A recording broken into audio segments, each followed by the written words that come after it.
কিরে পেলাইলানি রে? কাকা ভালো আছেন? হ্যাঁ আই তো ভালো আছি। কিরে তুই শুনলাম তুই বলে লেখাপড়া করস ছুটকি, তুই দে অন্ধে কাঠের কাম করস।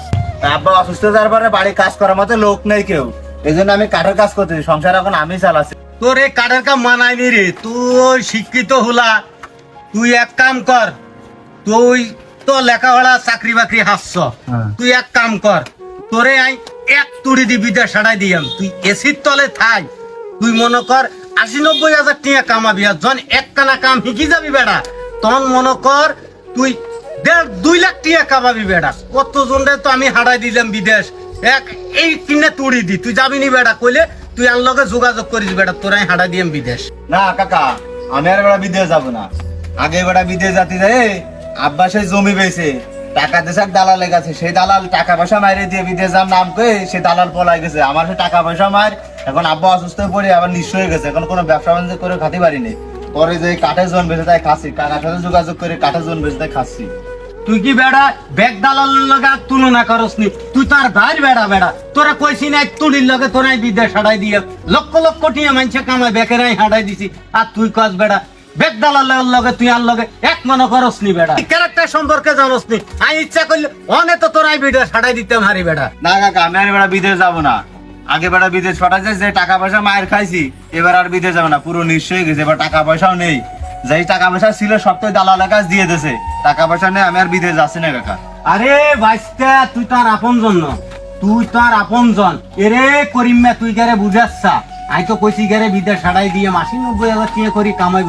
৩০০ টাকা জন বেশি, এটা সংসার চলেনি। বাপ মারে এই বেড়া খাবাইতে হারবনি। হুন বাইস্তা, তুই টেনশন করিচ্ছা, তোরে আই বিদেশ ছাড়াই দিয়ে মারে ২০০ টাকা ৩০০ টাকা কাম করি, তুই তো দিনাও শোধাতে পারতি না। আর কাছে ভালো একখান বিষয় আছে, তোরে আই বিদেশ লই যাইয়া। আর তুই থাকবি তো এসির ভিত্তে, ঠান্ডার ভিত্তে।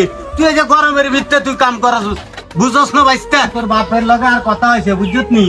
তুই চিন্তা করিচ্ছা, তোর বাপ কইছে টিয়া দিব, তোরে আই বিদেশ লই যাইয়াম। কাকা বিষয় যদি ভালো হয় আর টাকা পয়সা যদি আব্বা ম্যানেজ কর আর আপনার যদি কয়ে থাকে, তাহলে আমি যাবা না। বুঝতে পেরেছেন? ভালো বিষয় আছে, তোর বাপে কইছে টিয়া দিব বাইস্তা, টেনশন করিস না। তোর কাছে পাসপোর্ট আছে নি? পাসপোর্ট কান যদি পাই বাইস্তা, তুই পাসপোর্ট কান লই বিয়ালে আনলগে তুই দেখা করিস, বুঝছি? আচ্ছা কাকা, আচ্ছা কাকা, ঠিক আছে। তাহলে এখন চলি যায়, তোরা ভালো থাক। আচ্ছা। আগে একবার বিদেশ যাতে যে সব টাকা মায়ের খালাম, এবার কাকা তো কাছে ভিসাটা ভালো, ৮০-৯০ হাজার টাকা মাসে বেতন, তাহলেই যাওয়া যায়। বিকেল বেলায় যায় কাকার কাছে পাসপোর্টটা দিয়ে আসি।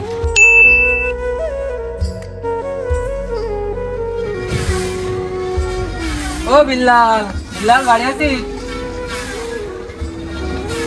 কিরে বন্ধু, তুই অসময় এই জায়গায়? তোর আব্বু কই তাই ক? আমার আব্বু তো এই তো এফেসে গেছে। কি হয়েছে বন্ধু, ক? তোর আব্বু ৩ মাস আগে আমার ভাইয়ের কাছ থেকে টাকা নিয়েছে ৩ লাখ। টাকা দেওয়ার তো কোনো খোঁজ খবর নেই। তোর আব্বুরে খোঁজ দিয়েছি, দেখা করতেছে না। কই তোর আব্বু?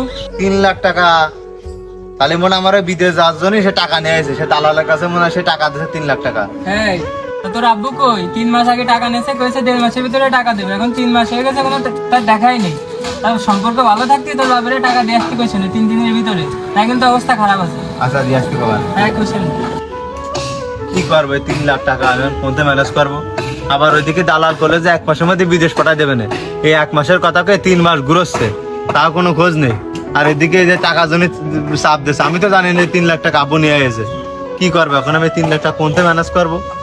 যে দালালের কাছে যায় দেখে কি কয়, দালালের কাছে গেলেই কয় আজকে সময় আজকে আসছে ৪ দিনের মধ্যে বিদেশ পাঠাই দিই, মানে ভিসা প্রসেসিং হচ্ছে, এ আসছে ও আসছে।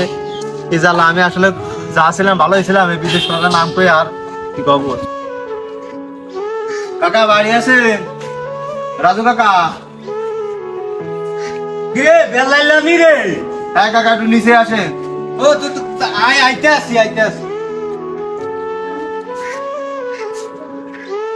কাকা ওই বিদেশ পাঠানোর কথা ছিল, বিদেশ তো আর পাঠালেন না। আজ 3 মাস হয়ে গেছে। আবার ওইদিকে আমার আব্বু সে টাকা নিয়ে এসে সুদের টাকা, সে টাকা দিতে পারতেছে না। তুই টেনশন লচ্ছা, তোরে আই ১০ দিনের ভিতরে হাঁটাই দিয়াম। তোর ভিসার মধ্যে একখানা সমস্যা ছিল, সেটা আমি ঠিক করতে আসি। আপনি কিছুদিন কয়েক 3 মাস ঘুরোচ্ছেন আমারে। আমার আব্বু 3 লাখ টাকা দিন আনেছে, নিয়ে এখন সে টাকা দিতে পারতেছে না। সে দিন আলাদা বাড়ি করে এসে সে বকাঝকা করতেছে। হয় আপনি আমার বিদেশ পাঠান, আর নাহলে আমার টাকা কাটা ফেরত দেন, আমি সে টাকা দিনা দেবো। শুন আয়ন, তোরে কিয়া কই, দিনা তো মানছে সারা জীবন থাক, বুঝছত না? তুই বিদেশ গেলে কামাই করি মনে কর দিনা সর্দি হেলা তিয়ারবি অন তুই বাইর চলি যা যাই গা গোসল তুই খাই তুই শরীরের যত্ন লগন। কাকা চলে যাচ্ছি, সমস্যা নেই, কিন্তু আপনারা যা করতেছেন এই যে গরিবের সাথে এইসব বিদেশে নামে ধোকাবাজি, বিদেশ যাওয়ার নাম করে যাচ্ছেন 3 মাস ঘুরোচ্ছেন, এগুলো ঠিক না কাকা। আমি চলে যাচ্ছি, তা ভালো থাকেন।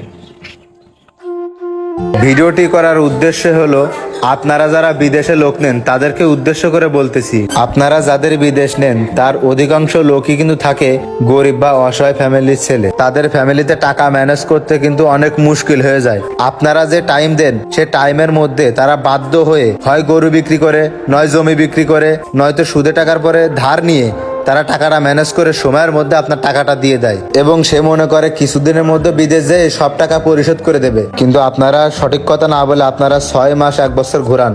তাই আপনাদের কাছে অনুরোধ, এমনটা করবেন না আর সঠিক সময়টা বলবেন। ভিডিওটি ভালো লাগলে লাইক, কমেন্ট, শেয়ার করে পাশে থাকবেন। সকলকে ধন্যবাদ। আল্লাহ হাফেজ।